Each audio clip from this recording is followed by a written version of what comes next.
Kita beralih ke informasi lain, sejumlah perwakilan kreditur atau nasabah koperasi simpan pinjam Indosuria Cipta yang mengatasnamakan Aliansi Korban Indosuria atau yang disingkat AKI mendatangi kantor pengacara Oto Hasibuan yang terletak di Kompleks Duta Merlin, Jakarta Pusat. Kedatangan perwakilan nasabah tersebut terkait kasus dugaan gagal bayar koperasi simpan pinjam KSP Indosuria Cipta yang merugikan nasabah hingga 15 triliun rupiah.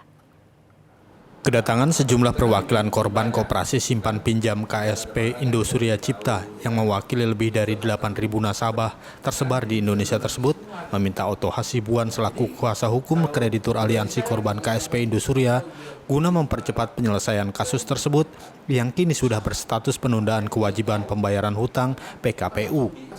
Ketua Aliansi Korban Indosuria atau AKI, Rudi Jamin mengatakan pertemuan tersebut guna meminta bantuan Oto Hasibuan selaku kuasa hukum kasus agar dapat memberi masukan ke pemilik koperasi simpan pinjam untuk mengembalikan uang nasabah walau dicicil dari sekarang dan meminta hakim pengadilan yang menangani kasus tersebut dapat memberikan waktu yang cukup lama untuk mendata para korban-korban yang terus berdatangan.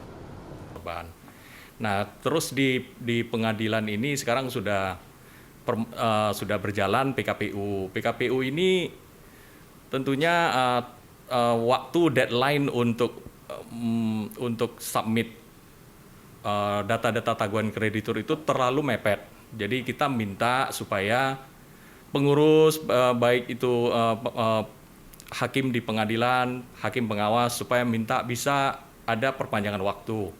Jangan terlalu mepet. Ini waktunya sangat-sangat, apalagi teman-teman anggota aliansi ada yang di luar kota, banyak yang di luar kota itu nggak sempat mendaftar. Jadi kita harapannya supaya tanggal pendaftaran ini deadline-nya diperpanjang. Sementara kuasa hukum korban koperasi simpan pinjam KSP Indosuria Cipta, Oto Hasibuan mengatakan nantinya perusahaan koperasi simpan pinjam yang sudah tidak beroperasi tersebut mengikuti upaya hukum kepailitan yang di mana harta debitur atau pemilik Indosuria Cipta menjadi sita umum. Sedangkan saat ini masih berstatus penundaan kewajiban pembayaran hutang PKPU dan seluruh harta masih dalam penguasaan debitur atau pemilik dan rentan untuk dipermainkan. Tetapi walaupun pilot, kita tetap proses pidananya bisa jalan. Kalau dibuktikan bahwa ada perbuatan-perbuatan yang melanggar hukum di sana. Contoh, ada TPPU, terutama uangnya itu dipindahkan ke rekening pribadinya. Maka yang di rekening pribadinya kita usut, kita ambil, gitu loh. Atau dia beli bond di tempat lain pakai nama orang lain, TPPU disamarkan, kita usut, itu ambil. Itu proses pidana jalan. Baru ada sedikit ada harapan. Tapi kalau memang kita mau percayakan nasib kita kepada si debitur saja, ya itu memang terserah pada kreditur. Tapi kalau saya mengadviskan pada klien saya kemarin, saya bilang kalau mengadviskan bahwa supaya menunggulah jaminan dari debitur, kesediaan debitur membayar tanpa jaminan, buat saya itu nggak baik gitu loh.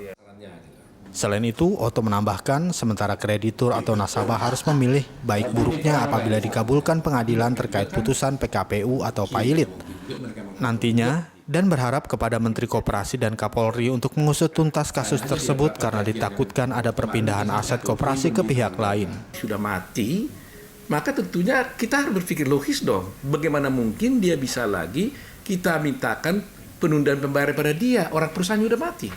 Dari mana dia bisa membayar itu di kemudian hari? Kan nggak ada bedanya sekarang dengan besok, karena perusahaan sudah mati kan gitu. Nah oleh karena itu saya berpikir sebenarnya lebih baik sebenarnya ini dipilotkan, ya artinya permohonan daripada si debitur itu tidak dikabulkan. Kenapa? Pertimbangan saya begini, kalau terjadi PKPU, artinya nanti perdamaiannya dikabulkan. Katakanlah diberikan kesempatan kepada si debitur untuk mencicil hutangnya ini mulai tahun depan. Maka otomatis semua aset-asetnya itu tetap masih di dalam kekuasaan si debitur. PKPU Koperasi Simpan Pinjam Indosuria Cipta sendiri ditetapkan Pengadilan Negeri Niaga Jakarta Pusat. Proses PKPU yang dibagi dalam 6 tahap, yakni mulai dari rapat kreditur atau nasabah pada tanggal 8 Mei lalu, dan batas akhir pengajuan tagihan nasabah pada 15 Mei 2020 mendatang.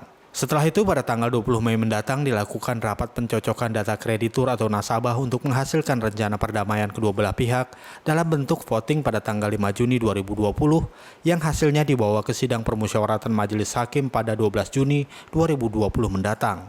Dari Jakarta, Tri Iswanto, Febri Diwijayanti, Nusantara TV melaporkan.